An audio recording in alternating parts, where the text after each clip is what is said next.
Paul Revere took a ride, and the Doolittle Raid took flight, all on this day. Welcome back to On This Day. Today's date is April 18th, 2023. It is the 108th day of the year. You got 257 days left. It is the 16th Tuesday in the 16th week and the 30th day of spring. A little over 2 months left until summer. Today is National Animal Cracker Day. Didn't know they had their own day, but here it is. Who among us can resist the temptation to indulge in a handful of iconic treats of our childhood as we celebrate National Animal Cracker Day on April 18th? That's what it says from the website. Animal crackers I always thought were pretty cool. Then I found out they had those ones that have the pink frosting and white frosting over them. Well, those were far better than normal animal crackers. I guess those were animal cookies or something like that. They were delicious. But animal crackers are arguably one of the best recognized food products on the planet today, and they get their own day. All right, let's see what else April 18th has given us. 1775, Paul Revere and William Dawes set out on their famous midnight ride to warn American colonists that the British were coming. This ride, immortalized in Henry Wadsworth Longfellow's poem, Paul Revere's Ride, played a crucial role in the early stages of the American Revolution.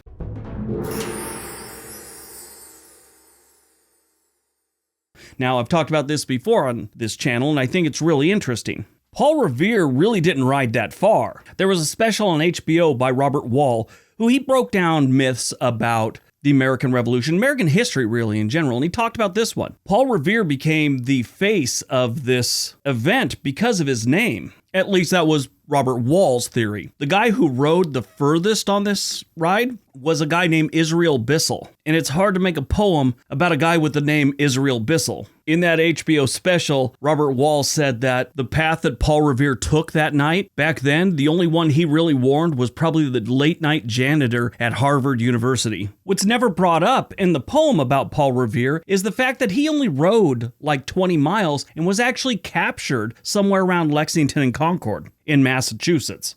The star of the show was Israel Bissell. Israel Bissell actually rode so hard, in 2 hours he'd ridden 40 miles warning people, and his horse croaked. Yeah, so he went off on foot and eventually got another horse and went on. But he had left from Watertown, Massachusetts, into Connecticut, then on to Wall Street in New York City. He crossed the river, went into New Jersey, down to Princeton, and eventually 4 days later he ends up in Philadelphia. So in 4 days, this man covered 345 miles at least. Paul Revere goes on to be an American hero. Not much is known about Israel Bissell's life before or after this ride. They know he was part of the militia during the Revolutionary War, and they know that he died on October 24th, 1823 at the age of 71. But this guy crisscrossed all these states, Watertown, Massachusetts to Worcester, then to a town called Pomfret, I believe it is in Connecticut, Brooklyn, Connecticut, Norwich, Connecticut, New London, Old Saybrook, Connecticut,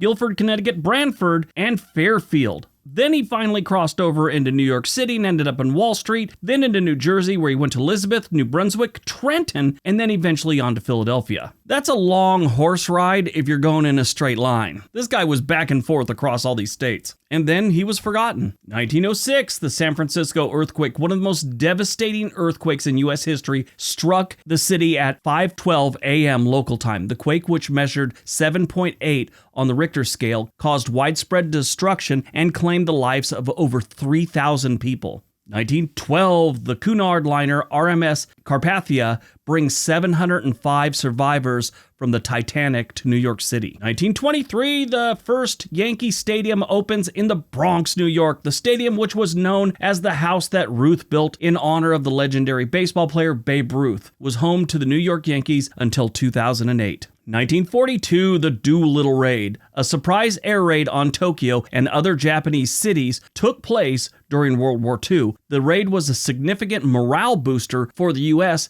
after the attack on Pearl Harbor and demonstrated to Japan that it was not invulnerable to the American air power. Japan thought there was no way they could be touched. They were. Sadly, most of the pilots and crew members of the planes from the Doolittle Raid were either captured or killed.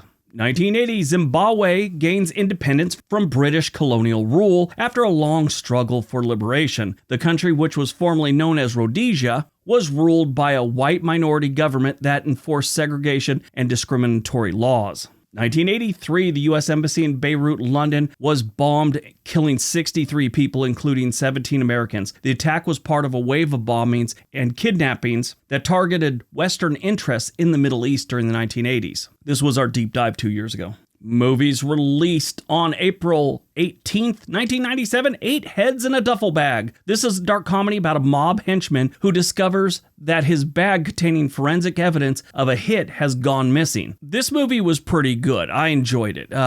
Some people seem to think it was like one of the greatest comedies to come out of the 90s. I don't think so, but it was pretty good. Had Joe Pesci, George Hamilton, Christy Swanson, Diane Cannon was in this one. Do you remember her? Back in the 80s, she was in everything. She's an 86-year-old woman right now, but she was like in Heaven Can Wait, Revenge of the Pink Panther, Honeysuckle Rose, Death Trap, Arthur, Jenny's War, She's Having a Baby. She was in all kinds of things. Caddyshack 2, and then she went on to do a bunch of TV things. Now, I never like to comment on anyone's appearance as they get older, or in appearance in general, unless they've gone far too overboard with the plastic surgery, which she has. But 8 Heads in a Duffel Bag, if you find it on HBO or Netflix or something, it's definitely worth watching. Born on April 18th, 1963, Conan O'Brien, humorous talk show host known for hosting Late Night from 1993 to 2009. I did not know he did it that long. He hosted The Tonight Show with Conan O'Brien for a year before becoming the host of Conan on TBS 2010. He got hosed by Jay Leno. Jay Leno decides to retire. There was all this big to-do. Conan O'Brien gets The Tonight Show, and I thought it was pretty good. Then Jay Leno decides to come back. And they boot poor Conan O'Brien, and he goes on to TBS, which I liked his show there too. Now he does a podcast, and I think he stepped away from the whole mainstream media thing and just does podcasts and YouTube videos, and I think he's making pretty good money doing it. He actually was a writer for Saturday Night Live and The Simpsons. The dude's also like 6'6". Died on April 18th, 1955, Albert Einstein, iconic genius and legendary theoretical physicist. He formulated the theory of relativity and the mass energy equivalent formula. He was born in Germany and came to America when Hitler rose to power. He worked on the Manhattan Project, which developed the atomic bomb. We all know who Einstein is. Now, we talked about this on his birthday, which was in March, and he had internal bleeding, and he had some different surgeries on his abdomen, and then finally they wanted to put him in surgery again. And he had the classiest reason why he didn't want to have surgery again, and something only a genius would say. He refused the surgery, saying, "I want to go when I want. It is tasteless, prolong life artificially. I have done my share. It's time to go. I will do it elegantly." He died in the Penn Medicine Princeton Medical Center early the next morning at the age of 76, having continued to work until the very end. All right, that's today's video. Hope you guys enjoyed it. Hope you got some information out of it. Now go out, have a great day, and be nice to each other.